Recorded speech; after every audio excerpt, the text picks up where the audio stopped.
Welcome to hour number 2, live right here on this Tuesday morning on the early line on SportsGrid. He is Donnie Rightside.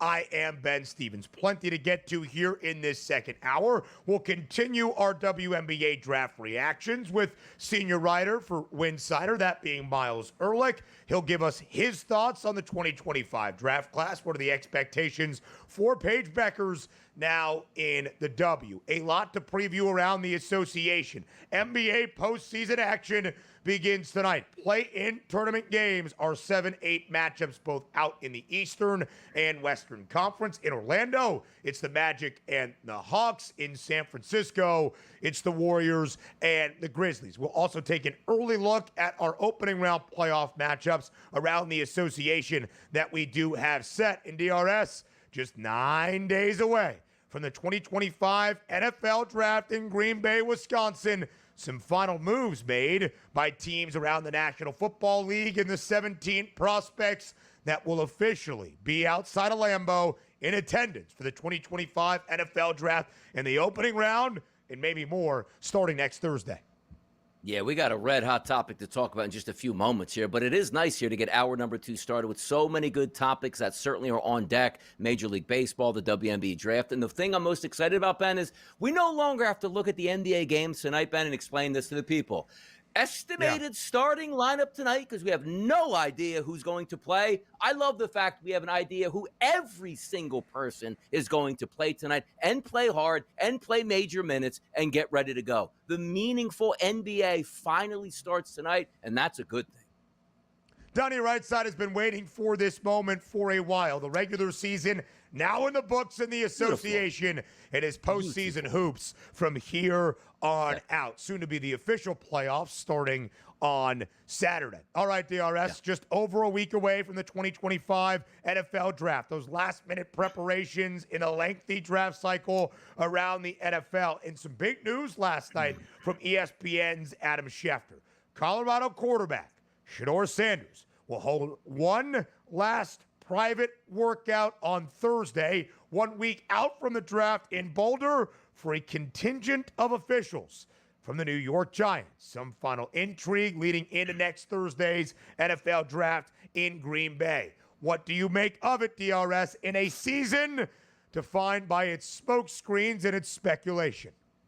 I promise you, New York Giants fans, I come at this with love from an NFC East foe in the Philadelphia Eagles. Life is much better when the New York Giants are better and the Eagles can play them and we can enjoy our Sunday afternoons. So if you would make me somehow the owner of the New York Giants, I promise you today, I will fire every single person in that building that's making decisions from what we're about to look at with that tweet here. Understand this. Shedeur Sanders is not a player that's like, hey, man, we didn't get enough tape on that guy. Haven't seen him play in any big games. Boy, does he play Division 1, 2, or 3 football? We don't know. He said, well, Donnie, why would you be talking about this? Understand this. If you do not have your mind made up on Shedeur Sanders, whether he can be a franchise quarterback or not at this point, and it takes you again to ask for a private workout where he's going to be in shorts and a T-shirt throwing 5-yard out routes and 7-yard slant passes, where my organization is going to make the determination that he is going to be our starting quarterback, fire everybody in that building. Please, I can't take it anymore. The Giants are so inept, it makes my head hurt. You're actually going to bring your entire organization to a private workout to decide if you want to draft a guy. Make it make sense, Ben. It makes no sense. How can an organization run this way? Oh, yeah, it's the NFL, and no matter what you do, you make money. Sorry. DRS, I'm not sure I can make it make sense. And I think what you are expressing there is the truest word of every word, and that comes from the approach of a divisional foe. You should want the New York Giants to be this stupid and this bad in their decision-making process, because it will keep them awful and at the cellar of the NFC East for a very long time. Now, we say all of that, right? Final preparation, due diligence, maybe a small, and I mean very small, benefit of the doubt to Joe Shane, Brian Daboll, and those power brokers in that Giants organization. Because, Donnie, they are not afforded the opportunity to have a disastrous season, as the odds makers expect. Worst win total in the NFL entering 2025.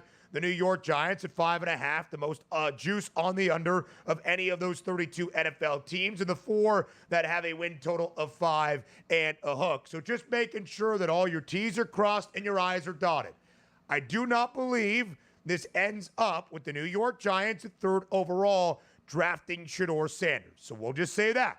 Abdul Carter still the hefty odds-on favorite. The edge rusher, the game wrecker out of Penn State at minus 220. Donnie, a report of this magnitude from Adam Schefter for something like this, a private one final workout a week from the NFL draft as it pertains to a very hot-button quarterback that can move the needle one way or the other, that would drastically shift draft odds.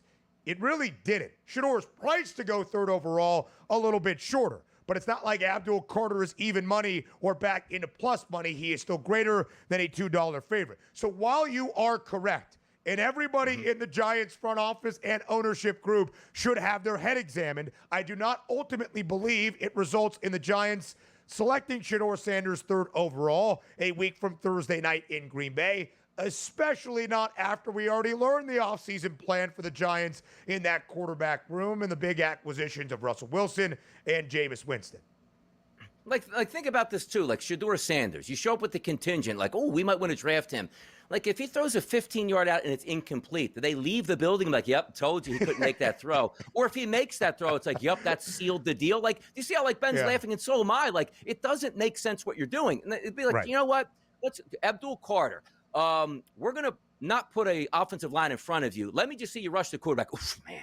Did you see him just rush the quarterback on air and nobody blocked him? How fantastic. Or Travis Hunter, I'm going to line you up at the goal line. You run to the 40. And if you run a good 40, we're going to draft you. Instead of popping on the tape and see how electric his football speed is with full pads on against competition. That's the ineptness of the organization. Having said that, though, the Giants ruined their season. They shouldn't have beat the Indianapolis Colts. But the way this draft is breaking out, if let's just say they don't move off of 3 and don't take Shedeur Sanders, there's a really good football player waiting right for them if they want to take him. That's Abdul Carter and or Travis Hunter. But when I just see how they've operated as a team for the past 5 years, you trust them to make the wrong decision as opposed to make the right decision. And everything we read and get these tweets and emails like they say, like, you know what? Look at this. They're going back to see Shedeur, and it just makes my head hurt. Like, they're going to make the wrong decision at 3 when it should be one of the easiest decisions where you take the best player on the board available and you move forward.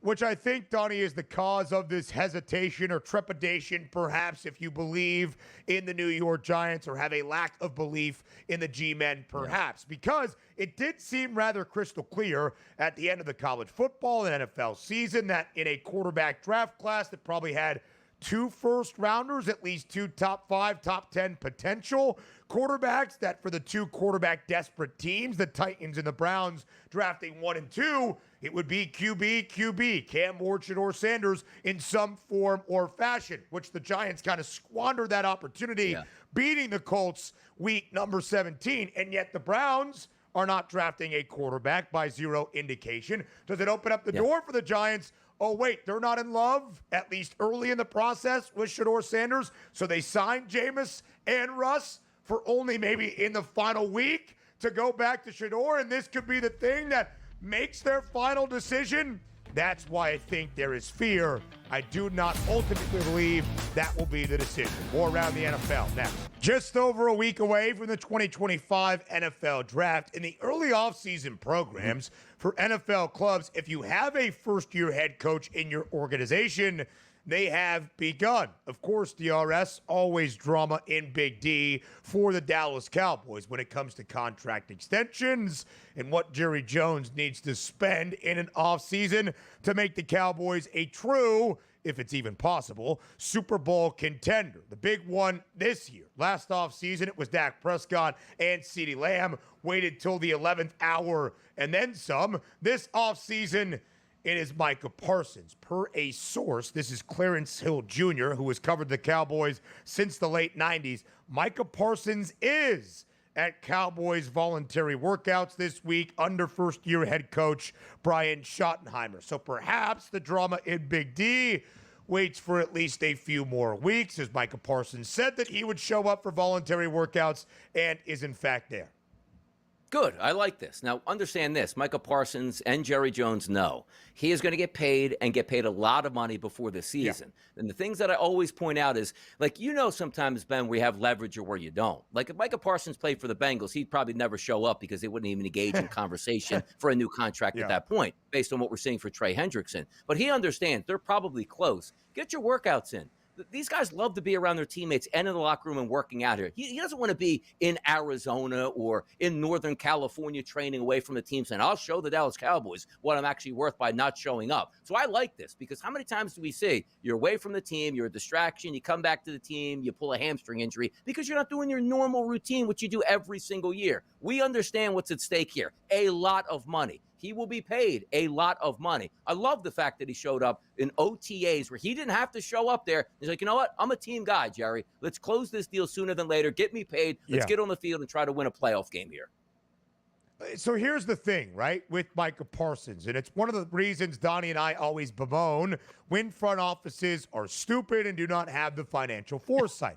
Micah is entering the final year of his rookie deal. He has completed 4 years of service in the National Football League. After your third year of service, you can start to engage in contract negotiations. In the last year, Jerry Jones has now seen, although I guess he doesn't really care about resetting the market, but Jerry Jones has now seen Max Crosby become the highest paid non-quarterback in the history of the NFL.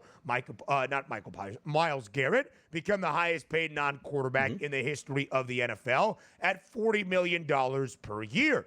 If Jerry Jones would have had the financial foresight and decided to pay Micah Parsons last offseason, he probably could have made Micah Parsons the highest paid defensive player in the history of the National Football League, highest paid non-QB ever to the tune of about $34 or $35 million if he is going to even match the Myles Garrett deal that is $5 million per year more on average. Oh, the salary cap is up. Yes, but these are the things that harm your organization, and you don't have a ton of money to spend elsewhere, like when you desperately need a running back to have any sort of offense. DRS, I don't know if I'm proud to admit this to you or anybody on national television or national radio.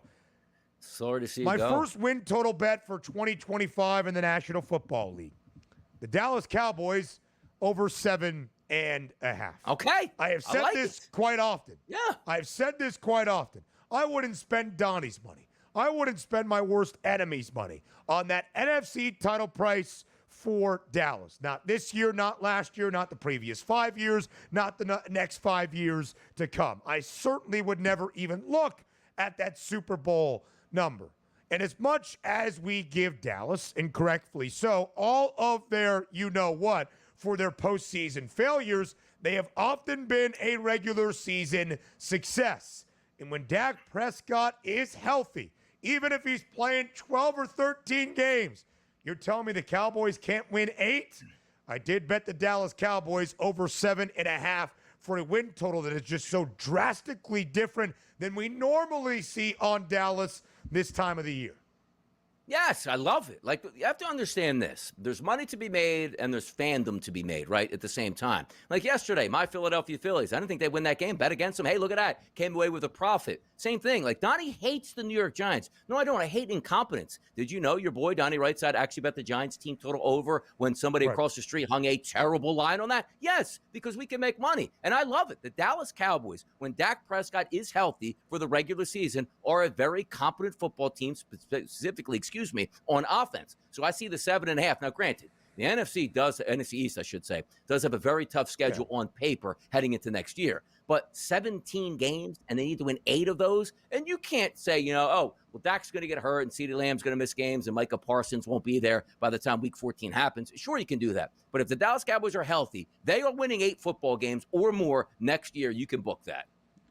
9-year NFL career now for Dak Prescott. Unlike last year and 2020 and a little bit of 2022, Prescott has played a full season in 6 of those 9. Even back in 2022's NFL campaign, DRS, when he missed a couple of games to start the Cooper Rush extravaganza, he still came back to play 12. He won 8 of those. Dallas won 12 that season. So basically, anytime that Dak Prescott, 7 of the 9 years of his NFL career, has played double-digit games, at least 12, Dallas has won at least 8 games. That's all I'm hoping for this year. I don't even know if that means the Cowboys are a playoff team or can contend for a divisional prize. And again, I wouldn't bet my worst enemy's money on any of those postseason numbers to contend for the NFC Championship or, of course, to hoist a Lombardi Trophy. But Donnie, those numbers are so drastically different than we ever see on the Cowboys because they always have that Yankees tax that we talk about. The public love behind those expectations each and every offseason. This year doesn't look anything like the previous few seasons. No, it doesn't. And also, if Dak comes back and is healthy, that's the point. Like Dak is as much as you like to hate on him, and maybe he can't win the big game, he's still a top 10 quarterback in the NFL. That's a bona fide fact. Look at the statistics here. Also understand this. We laughed at Dallas last year coming into the season without a running back. There's a lot of running back talent in this draft, including the top of the list there, the Ginty, which could make that team immediately better, particularly on offense. Dallas win 8 games or more. You can book that. Book it right now.